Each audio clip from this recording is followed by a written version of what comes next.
Hello students.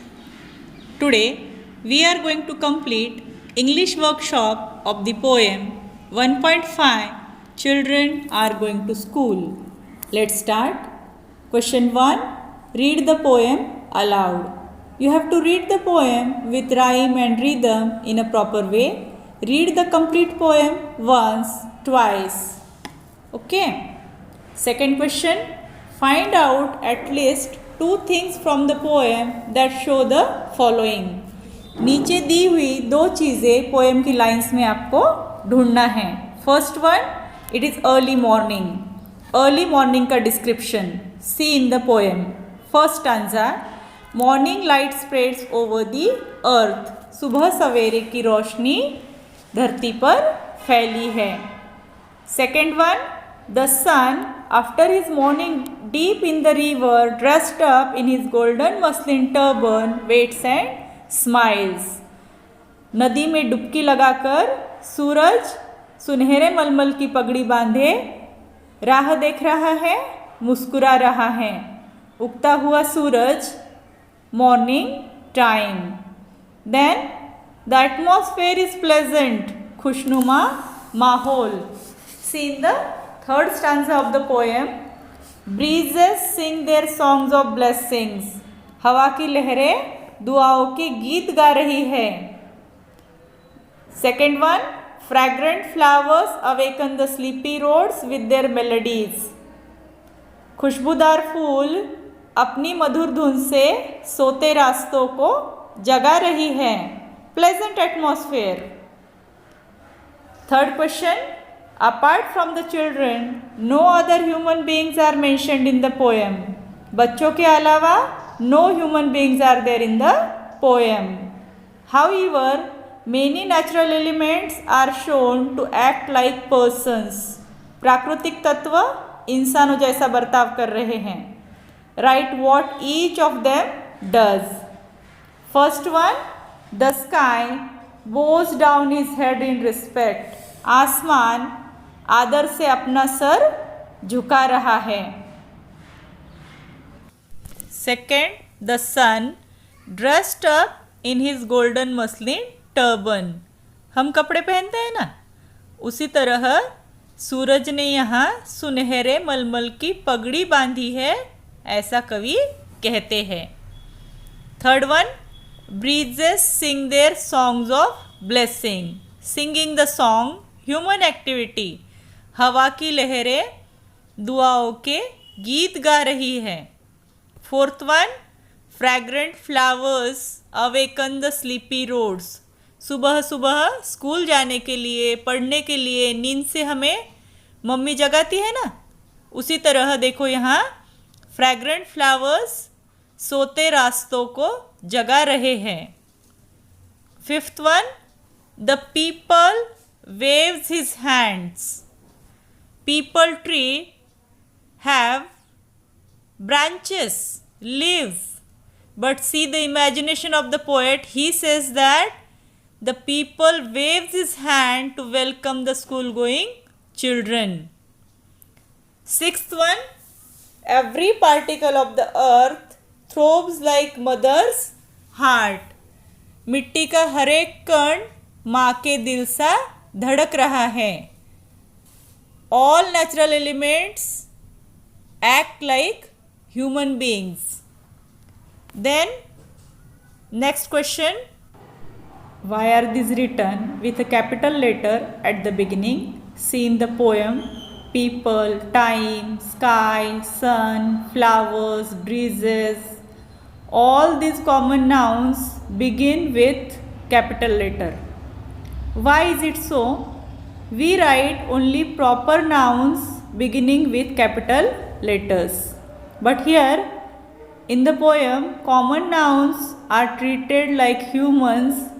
So you write like this. The names of natural elements are represented in the poem as humans, and the names of humans or persons always begin with capital letters. They are considered as proper nouns. Next question, what does time do? समय क्या कर रहा है? What do we understand from his action? Read in the poem. समय छुपकर बच्चों को school जाते हुए देख रहा है. Write like this. Time is sitting on an old roof and flying pigeons in the sky. It shows us that time is watching the activities of children without being noticed. Time is very happy that children are going to school. Then, fifth question. The whole world is happy because children are going to school. Why is it so? Discuss. बच्चों को school जाते हुए देखकर पूरी दुनिया क्यों खुश हो रही है? ऐसा क्या है स्कूल जाने में? Nowadays, for months together, we are at home. Lockdown चल रहा है ना? And we all are waiting eagerly for unlock reopening of school. Lockdown कब खत्म होगा, कब स्कूल जाएंगे, everyone is waiting, isn't it? तो बहुत सुंदर दृश्य होता है बच्चों का स्कूल जाना. Learn with fun in the school.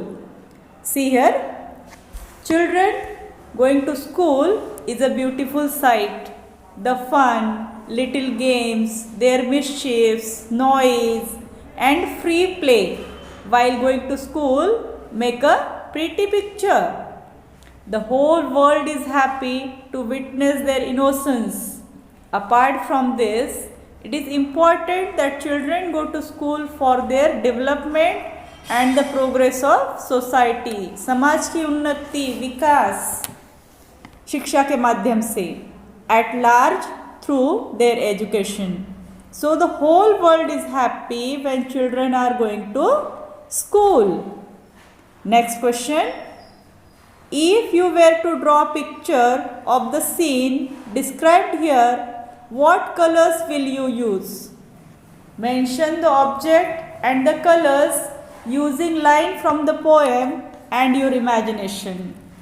कविता में जो विविध दृश्य हैं, सूरज का चित्रण, सवेरे की रोशनी, खुशबूदार फूल या पीपल का हरा भरा पेड़, उड़ते हुए कबूतर, तो देखो अपनी कल्पना से कविता के किसी भी लाइन में कोई भी एक ऑब्जेक्ट या वस्तु लेकर उसका चित्र निकालना है. देखो मैंने यहाँ पर लाइन ली है. Fragrant flowers awaken the sleepy roads. Object कौन सा है? फ्लावर्स. अब कलर्स, उसमें कलर आप कौन से यूज़ कर सकते हो? फ्लावर्स ऑफ डिफरेंट कलर्स, जैसे white, yellow, purple, red, pink, blue, है ना? इस तरह से आप चित्र ड्रॉ करना है. दूसरा भी कोई ऑब्जेक्ट ले सकते हो. You can take pigeons, you can take sun. Then next question. Try to translate a few lines of your favorite song or poem from your mother tongue into English. आपकी पसंदीदा कोई मराठी या हिंदी कविता लेकर उसकी कुछ पंक्तियाँ आपको अंग्रेज़ी में ट्रांसलेट करना है.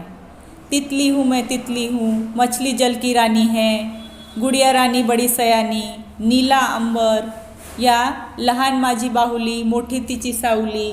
इस तरह से कोई कविता लो और उसे इंग्लिश में ट्रांसलेट करने की कोशिश करो. Then next question. List all the verbs in the poem that have the suffix es. कविता में से क्रिया ढूंढना है जिसे यस प्रत्यय लगाया है.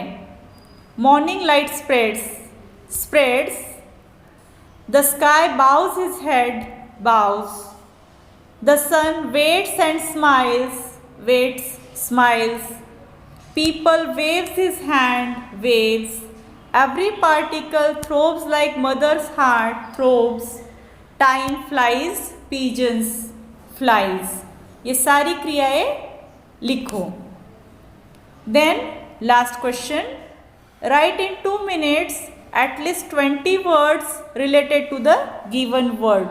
जो शब्द दिए हैं उससे संबंधित शब्द आपको लिखना है 2 मिनट में कम से कम 20 शब्द लिखने हैं।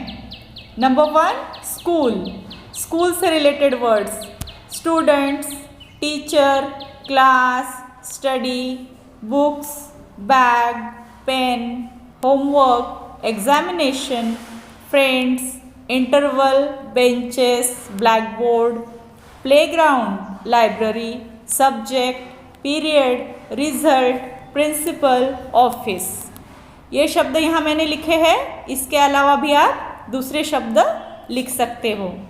देन रोड से related words, people, traffic, vehicles, car, cycle, bus, shop, crowd, noise, bike, cart, travel, rickshaw, taxi, signal, lights, walking, running, shouting, trees. Next and last word है ट्री। ट्री से related words देखो, plant, water, leaves, stem, roots, bark, branches, flowers, fruits, food, shade, oxygen, forest, road, bridge, birds, nest, nature, rain, life. इस तरह से किसी भी word के साथ आप नंबर ऑफ रिलेटेड वर्ड्स लिख सकते हो। पूरा वीडियो देखकर each and every activity complete करो। आपको वीडियो कैसा लगा कमेंट बॉक्स में कमेंट करो और अपने फ्रेंड्स के साथ वीडियो शेयर करो। Okay, thank you.